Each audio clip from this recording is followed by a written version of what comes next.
Dan asked me, he said, Shane, it's Relay for Life. It's a big event. Are you ready? I'm like, Dan, baby, I was born ready. Yeah. Thank you. I got one fan. Yay! I got 2 fans. But the truth be told is I was actually not born ready. I was born naked and screaming, and most of you will not see that tonight.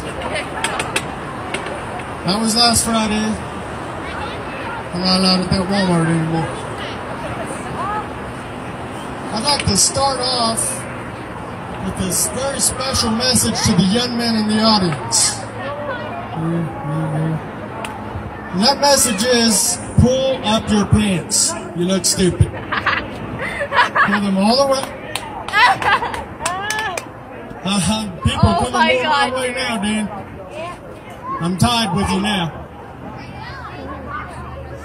Pull up your pants and look. Now, I'm not that old man that's like, oh, I don't respect your individuality. I don't understand your style. I don't understand the times. I'm not that old guy.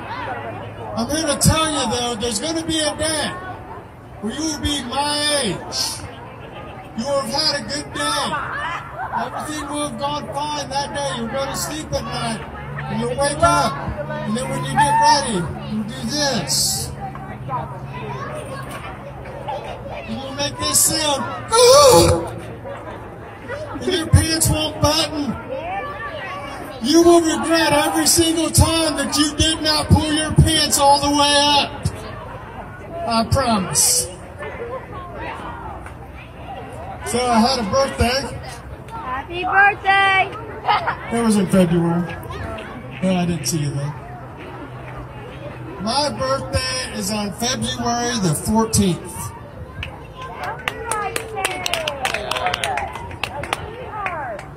You can tell the difference between men and women when you announce that your birthday is on February the 14th. Just by their reaction alone. Women go, aww. And they go, oh.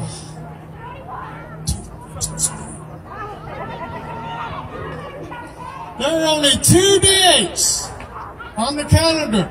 The calendar's big. It took me a whole year to get to it. 2 days on the entire calendar that you can be born, and you have to buy somebody else presents for your birthday.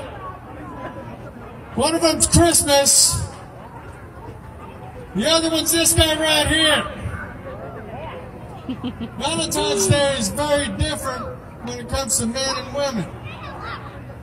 Women, for Valentine's Day, they want chocolate, they want flowers, they want a car, they want jewelry, they want a nice dinner, they want a massage, they want to be taken out to the movies, they want you to discover a new planet in the cosmos and name it Miranda. Men, for Valentine's Day, want to just not have to do any of that. But maybe a sandwich would be nice. I read an article in the paper. I'll get back to my birthday in a minute. I don't want to talk about the news. I read an article in the paper recently that a school outlawed hugs. The school, and it was an elementary school, and they made hugs against the rules. No hugging. Don't do it. No hugging.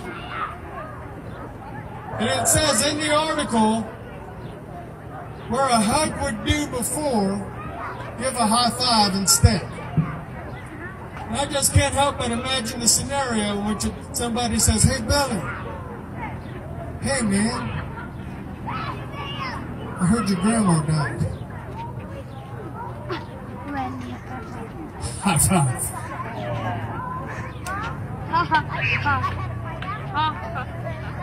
That's funnier than y'all gave me credit for. I've heard these. That's better. I've heard these a million times. Same.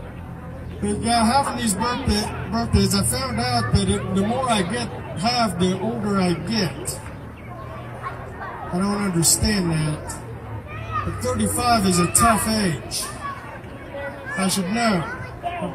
I've been 35 for 6 years in a row. Okay, 7. 9, 8. Line 8. I don't. There's a lot of things that I thought I would have known by now that I don't know. Isn't your dad like 40? Like, are Aunt Jemima and Uncle Ben married to each other? Was Colonel Sanders and Captain Crunch in the military together? Did Toucan Sam get kicked out for being a Fruit Loop? If I drop soap on the floor, does that make the floor clean or the soap dirty? Soap dirty. I went to Golden Corral and I was there standing in the bathroom and I saw a sign that said employees must wash hands. I waited in there 30 minutes. Nobody showed up to wash my hands. These are things I thought I would have known by now. I ain't going to that Golden Corral no more. I lied.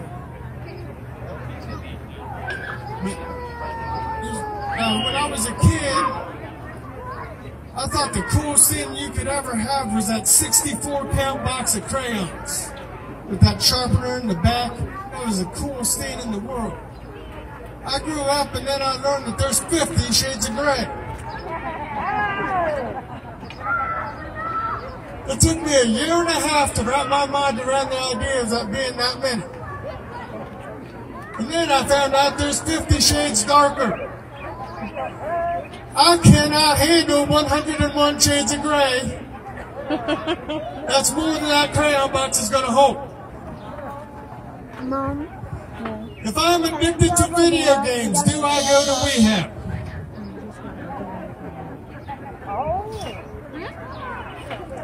When I was a kid, you may say, Shane, you have an interesting view on things. And I would say, you're absolutely right. Thank you for noticing. How did you get such an interesting view of things? And I'll tell you. Unfair. I went to speech therapy as a kid. I had a horrible speech impediment, and my speech therapist had a lisp. She would say, repeat after me, I wash my hands in the sink. I'd say, okay, I wash my hands in the sink. She said, no, think. I said, I am thinking. These are the things that caused me to become the person that I am today. When I was a kid, having a birthday on Valentine's Day, little boys my age wanted stuff like He-Man, or Ninja Turtles, or Transformers. For you young people in the audience, I'll explain. He-Man was this guy with long blonde hair who wore leather straps on his chest, and he used his sword to shoot lasers at a cat, and that's how you knew he was a man. And that's what boys wanted for their birthday. Transformers were these robots that turned into cars, but then they would turn into robots again, and they would fight against other robots in the highway, and State Farm ain't never seen none of that. Ninja Turtles were these mutated turtles that lived in the sewers of New York City, and they ate a bunch of pizza, and they talk like surfers because when you think surfing, you think New York City. And that's the kind of stuff that boys wanted and got for their birthday. You know what I got for my birthday? Heart-shaped cakes. Nothing says you're going to grow up to be a real man like heart-shaped cakes. And a speech therapist with a lisp. I went to the grocery store. Thank you. Because that's how exciting I am. And I get to the checkout line, and I don't get too political very often. But some people think that Donald Trump should build a wall dividing the United States and Mexico border. I'm not going to give opinions either direction on it. Whatever you believe is fine with me. I'm that kind of person that whatever your political views are, I can still like you as a person. It's okay.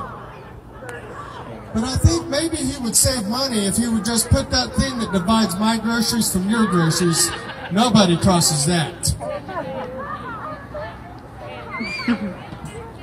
And I get to the checkout line and they say, "Did you find everything? Are you hiding stuff? Was there a scavenger hunt that I'm unaware of?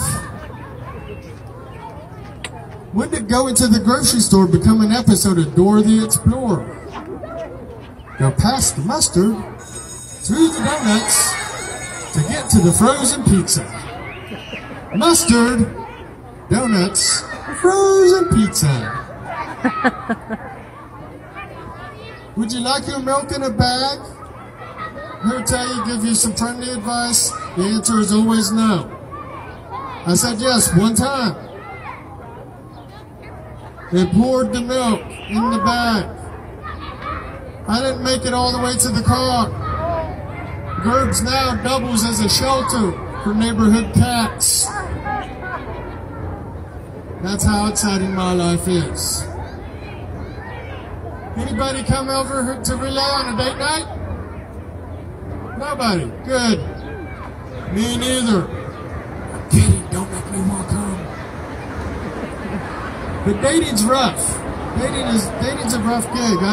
I tried dating different girls for a while and different situations. I did the online dating profile. I tried that thing. Went through the hour-long process of the personality quiz. I took 15 different selfies. I even tried duck lips.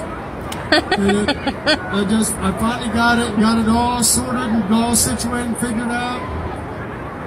And then finally I click submit and it searches my area for my top matches. And I'm here to tell you, I swear to God, my first match was my cousin. There's nothing quite as comforting as sitting at Thanksgiving dinner looking across at Uncle Bill and knowing that the website wants you to date his daughter. I dated a blind girl. I wanted somebody that wouldn't see other people. She broke up with me. She didn't like how she felt about me. Love you too. I dated one girl who I thought things were going good for a while. And then she just says, "Shane, there's just something missing." By chance, would it be the money? No. And I just feel like I need to go find myself. So I bought her a mirror. I haven't seen her since. I went to a dance club one time, tried the whole dance club scene and everything. I saw one girl by herself, and I was like, okay, I'm going to get up the nerve to go ask her. I went up to her, and I'm like, hey, would you like to dance? She's like, sit down and watch this first. No. Like, well, you should probably go somewhere else.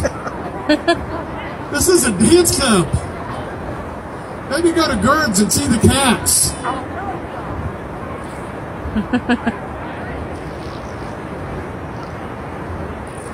Some people, it's summer's upon us.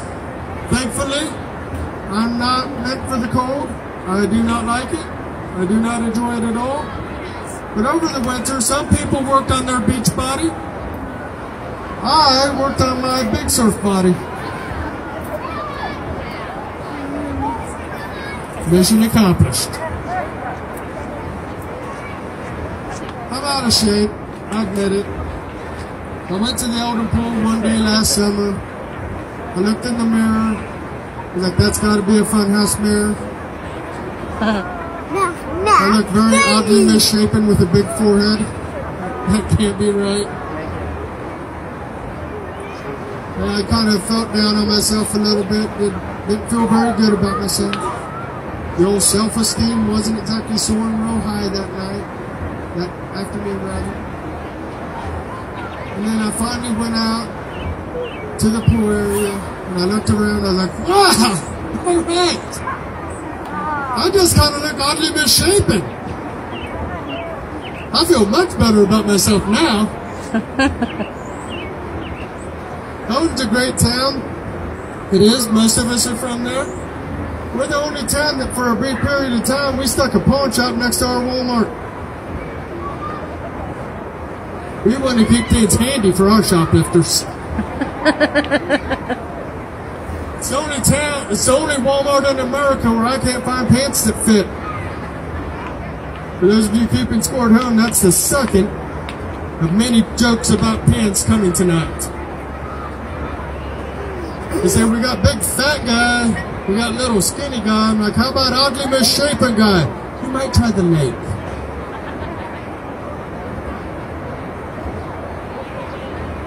But being out of shape, I did think about working out. I thought about it. I looked into doing a 5K. Then I realized I left the metric system back in 4th grade with my compass. I hate that when people are like giving you directions. What you're going to want to do is head north. Like, easy there, Daniel Boone. I left my compass back in 4th grade. Street names. But then I realized that 5K is actually like 3.1 miles. I ain't get my driver's license for that. I'm driving. I will beat the second place guy by a lot. I tried lifting weights once and then I discovered those things are really heavy. Where is he? I'm not doing that again. We're not professionals. Thank you. I tried, somebody told me, said, Jane, you're the kind of guy that goes all out with everything you do. Go all out, run a marathon. And I did. On Netflix. I didn't get in better shape, but I did feel pretty good about myself.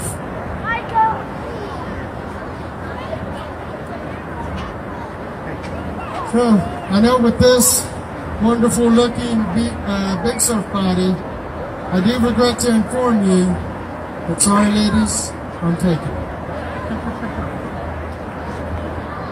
I know, disappointing. I do have a girlfriend, and sometimes my girlfriend has the attention span of a squirrel. Therefore, she tells me a lot of half stories. She'll say, so, guess who I saw at work today? Distracted into the movie. Who?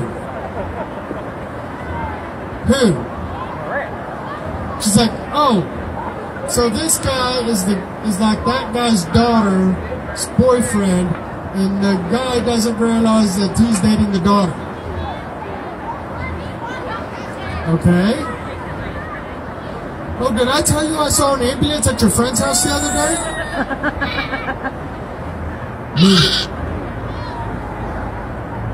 I'm piecing this together, and all of a sudden she saw the ambulance at my friend's house while the king was getting mad at his daughter.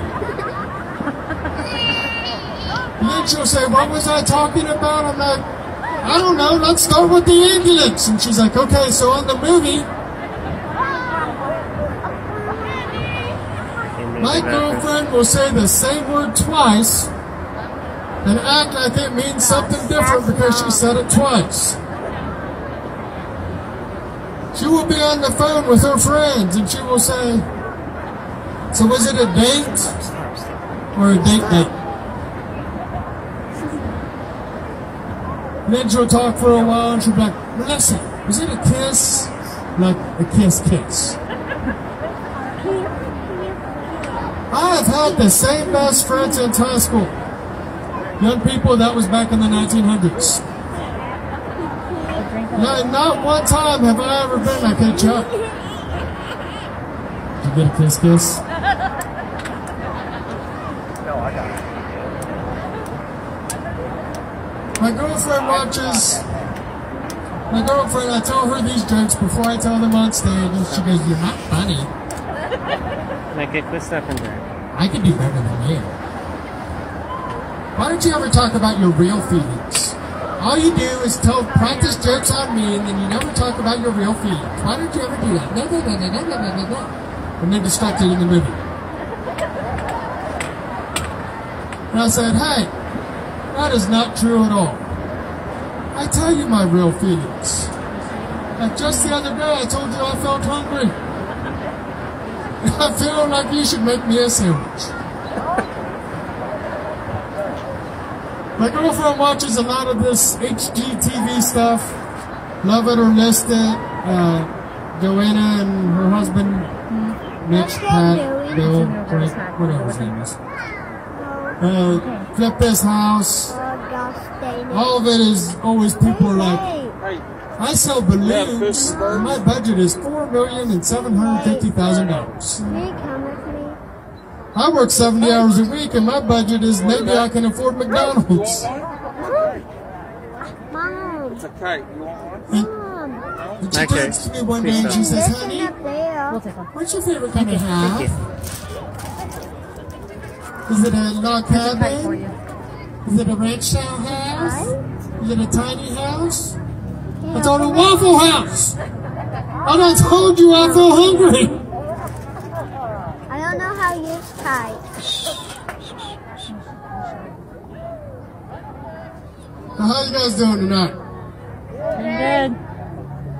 That's good. I never know how I'm doing. The reason I never know how I'm doing is because I'm a father of a 12-year-old boy. My son, well, having a child, for those of you that don't know, having a child will cause you to take words that do not belong together, form them into sentences, and speak them out of your mouth out loud. You will find yourself feeling defeated based on the sentences that you speak. Let's not mention that when you get this guy's age, you get a leg cramp changing your pants. At least 3 times a week, I'm laying in the bathroom floor saying, this is how I'm dying. This is how I'm going to meet Jesus with one leg on.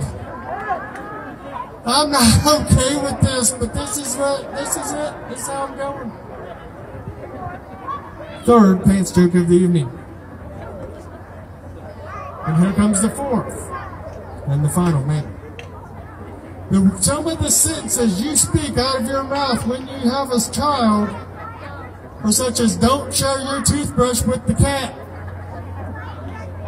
We don't even have a cat. Where'd that thing come from? If you want to watch SpongeBob, you're going to put some pants on. Don't put your underwear on your head. Hey, that's mine. Don't pee on that.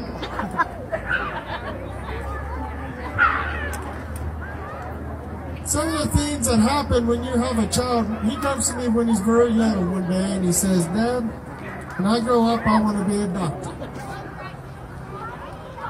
I was like, okay, great. That's a great dream to have. And he said, yeah, my name's Derek, so I have to have a job that starts with the letter D. I was like, okay, sure, whatever the logic is. But if you want to be a doctor, you do good in school, you go to college, you try hard, and I believe one day you can grow up and be a doctor. He says, wait, you got to be good at school? I'm like, yeah, you got to be good at school. He says, I changed my mind, I'd rather be a dinosaur. But you do know you don't have to have a job that starts with like the first letter of your name. Just because your name's Derek doesn't mean you have to have a D job. He goes, hey, your name is Shane, right? I was like, yeah. He goes, what letter does that start with? Yes. You do stand-up comedy, right? Oh my gosh. All right, go be a dinosaur. Here comes the last one. As prestigious as doing stand-up comedy 3 times a year is, I have a real job. And at this job, people will come to me and say, so, I hear you do stand-up comedy. And then they'll make this motion.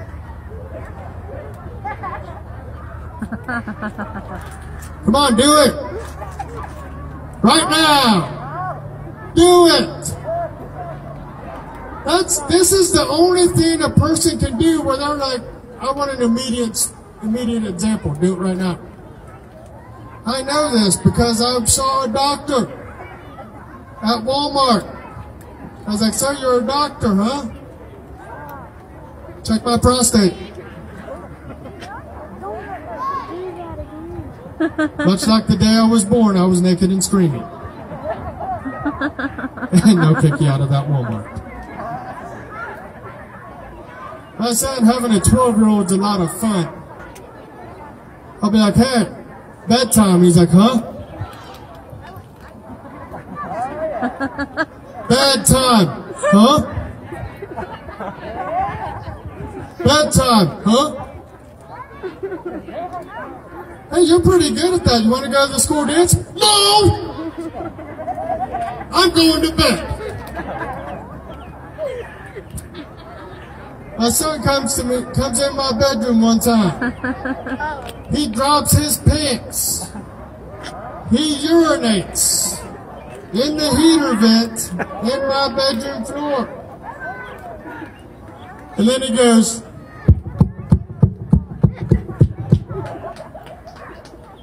I peed like daddy. First of all, that only happened once, and I thought you were sleeping.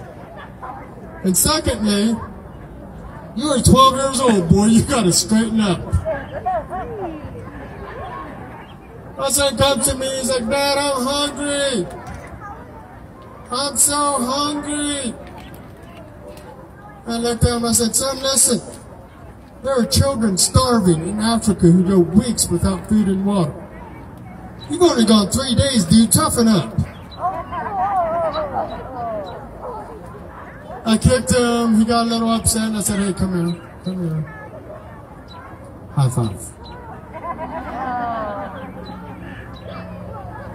I go to church. My church came to see me. They're right over here.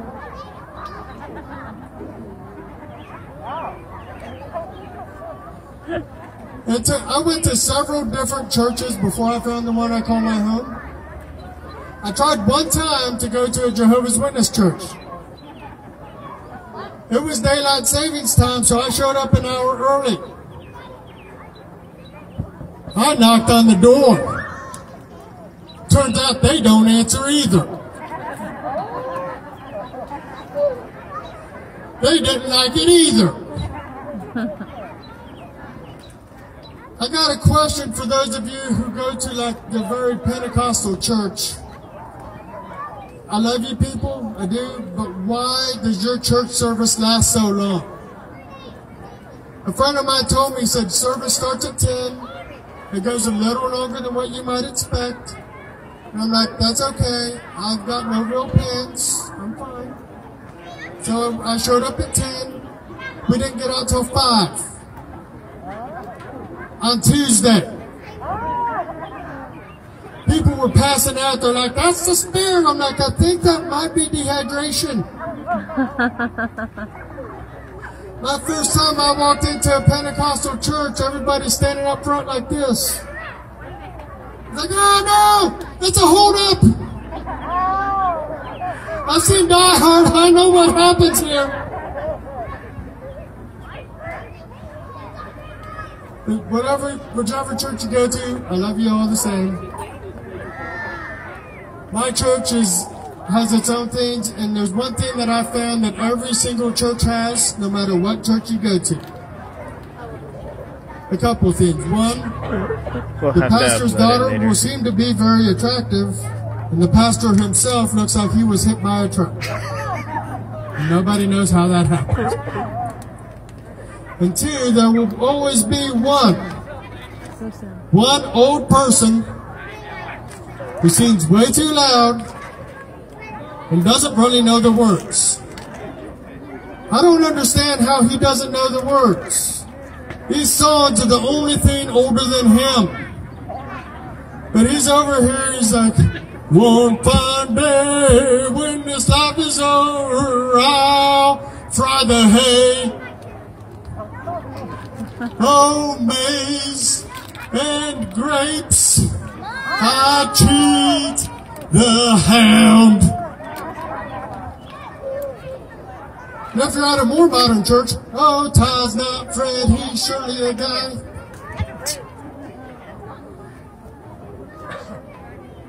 But with all that, okay, whatever you say. But with all that, it means it all in good fun. And that's what we're here at Relay for Life for, is to have good fun and to support a great cause. Right? My best friend's dad passed away of cancer last year, and that's one of the many reasons why I came here tonight, to give my time and to try to lend and help people out, because my heart goes out to each and every one of you that are dealing with this thing.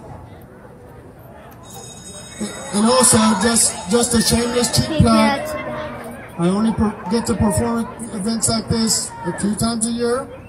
If you have a business or an event that you would like me to perform at, if you like the show, if you enjoyed it, find me on Facebook, get with Pam or get with Dan, they know how to contact me. And with all that being said, thank you guys so very much. I love you and God bless.